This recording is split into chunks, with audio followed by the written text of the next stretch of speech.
தமிழகத்தைப் போலவே கர்நாடக மாநிலத்திலும் அரசியல் பழிவாங்கல் நடவடிக்கையாக ஜூனியர் அதிகாரிக்கு டிஜிபி பதவி உயர்வு வழங்கியதை எதிர்த்து நீதிமன்றத்தில் தொடரப்பட்ட வழக்கால் டிஜிபி பதவி உயர்வு நிறுத்தி வைக்கப்பட்டுள்ளது.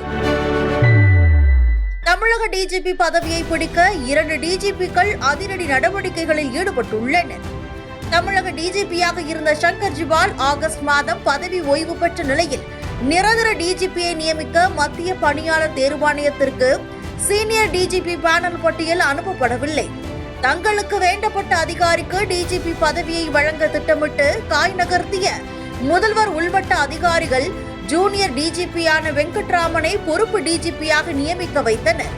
இதனால் கோபமடைந்த 8 சீனியர் டிஜிபிக்களும் பொறுப்பு டிஜிபி பதவியேற்பு நிகழ்ச்சியையே புறக்கணித்து முதல்வருக்கும் டிஜிபி நியமனத்தை தடுத்த அதிகாரிகளுக்கும் அதிர்ச்சி வைத்தியம் கொடுத்தனர். ஜூனியர் டிஜிபி என்பதால் இவரால் எந்த சீனியர் டிஜிபிக்களையோ ஜூனியர் அதிகாரிகளை கூட அதிகாரி தோணியில் வேலை வாங்க முடியவில்லை.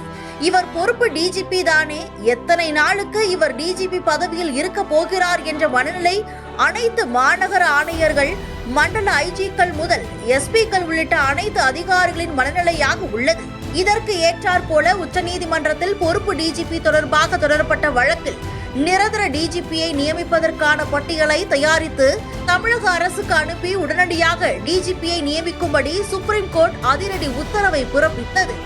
இதன்படி நிரந்தர டிஜிபியை நியமிக்க வரும் 26ஆம் தேதி மத்திய பணியாளர் தேர்வாணைய செயலாளர் தலைமையில் பேனல் கமிட்டி கூட்டம் நடத்தப்படுகிறது. இந்த பேனல் கமிட்டி கூட்டத்தில் அடுத்த டிஜிபி யார் என்பதற்கான 3 பேர் பட்டியலை தயாரித்து தமிழக அரசிடம் வழங்கும்.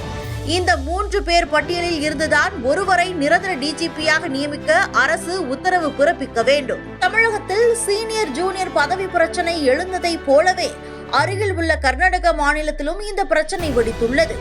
கடந்த காங்கிரஸ் மதசார்பற்ற ஜனதா தளம் ஆட்சியின் போது பெங்களூரு மாநகர காவல் ஆணையராக இருந்தவர் அலோக் குமார். இவர் தற்போது போலீஸ் பயிற்சி பிரிவு டிஜிபி என்ற டம்மி பதவியில் இருந்து வருகிறார். இவர் பெங்களூரு ஆணையராக இருந்தபோது எதிர்க்கட்சி தலைவர்களின் போன்களை ஒட்டு கேட்டதாக பிரச்சனை எழுந்தது. ஆட்சி மாற்றத்திற்கு பிறகு இவர் மீது சிபிஐ வழக்கு பதிவு செய்து விசாரணை நடத்தி வருகிறது. இவர் அடுத்த டிஜிபி பதவி உயர்வுக்காக காத்துக் கொண்டிருந்தார். எதிர்பாராத விதமாக கடந்த ஆகஸ்ட் மாதம் துறை ரீதியிலான விசாரணைக்கு உத்தரவிடப்பட்டது. இந்த உத்தரவை எதிர்த்து அலோக் குமார் மத்திய பணியாளர் தீர்ப்பாயத்தில் வழக்கு தொடர்ந்தார்.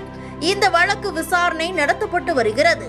கடந்த 12ஆம் தேதியன்று கர்நாடக மாநில அரசு பிறப்பித்த உத்தரவில் ஐபிஎஸ் அதிகாரி அலோக் குமாருக்கு ஜூனியர் அதிகாரிகளான அருண் சக்கரவர்த்தி, உமேஷ்குமார் ஆகிய இருவருக்கும் டிஜிபி அந்தஸ்து வழங்கி உத்தரவிட்டது. இது ஐபிஎஸ் அதிகாரி அலோக் குமாருக்கு கடும் அதிர்ச்சியை கொடுத்தது. டிஜிபி அந்தஸ்தில் முதல் இடத்தில் தான் இருக்கும் நிலையில் ஜூனியர் அதிகாரிகளுக்கு டிஜிபி பதவி வழங்கி தன்னை அரசு பழி வாங்கிவிட்டதாக கூறி மீண்டும் மத்திய பணியாளர் தீர்ப்பாயத்தில் உயர்நீதிமன்றத்திலும் வழக்கு தொடர்ந்தார். இந்த வழக்கை விசாரித்த உயர்நீதிமன்ற நீதிபதிகள் இந்த மனு தொடர்பாக கர்நாடக அரசு பதில் மனு அளிக்க கோரி வழக்கை வரும் 23ஆம் தேதிக்கு ஒத்திவைத்தது. அதுவரை கர்நாடக அரசு 2 ஜூனியர் அதிகாரிகளுக்கு வழங்கிய டிஜிபி பதவி உயர்வை நிறுத்தி வைக்கும்படி அதிரடி உத்தரவை பிறப்பித்துள்ளது. அரசியல் காரணங்களுக்காக ஐபிஎஸ் அதிகாரிகளுக்கு பதவி உயர்வு வழங்குவது, முக்கிய பதவிகளை வழங்குவது எல்லா மாநிலங்களிலும் உள்ள பிரச்சனையாகிவிட்டது. வரும் 26ஆம் தேதி டெல்லியில் புதிய டிஜிபியை நியமிப்பதற்கான பேனல் கமிட்டி கூட்டம் நடைபெற உள்ளது. இந்த கூட்டத்தில் தற்போதைய டிஜிபி வெங்கட்ராமன் பெயரும் பேனல் பட்டியலில் இடம்பெற்றுள்ளதால் அவர் டெல்லி செல்வது சந்தேகம் என்கின்றனர். தலைமை செயலாளர் மட்டும் இந்த பேனல் கமிட்டி கூட்டத்தில் கலந்து கொள்ள வாய்ப்பு உள்ளது. இதில் நிரந்தர டிஜிபி நியமிப்பதற்கான பட்டியல் இறுதி செய்யப்பட்டு தலைமை செயலாளர் வசம் ஒப்படைக்கப்படும். இதிலிருந்து ஒருவரை முதல்வர் தேர்வு செய்ய வேண்டும். இருப்பினும் தங்களுக்கு வேண்டிய அதிகாரிக்கு டிஜிபி பதவி வழங்க வேண்டும் என முதல்வர் உள்வட்ட அதிகாரிகள் காய் நகர்த்தி வருவதால் சீனியாரிட்டி பட்டியலை ஏற்பார்களா அல்லது இந்த பட்டியலை வேண்டுமென்றே நியமனம் செய்யாமல் தாமதப்படுத்துவார்களா என்ற கேள்விக்குறியும் எழுந்துள்ளது.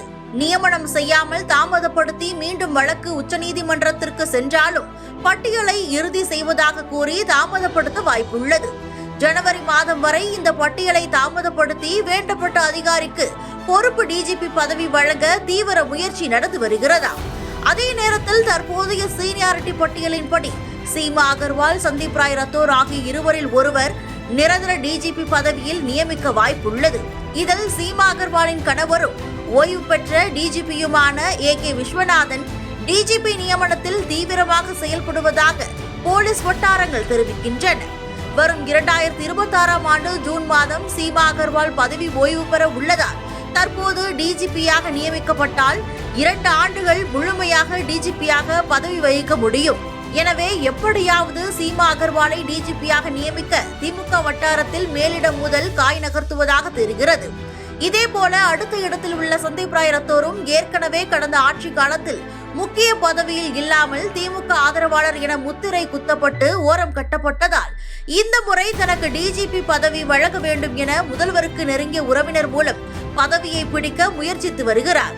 இவர்களை ஓரங்கட்டி ஜனவரி மாதம் வரை டிஜிபியை நியமிக்காமல் பொறுப்பு டிஜிபி மூலம் காவல்துறையை தங்கள் முழு கட்டுப்பாட்டில் வைத்திருக்க முதல்வர் உள்வட்டார அதிகாரிகள் ரகசியமாக செயல்பட்டு வருகின்றனர்.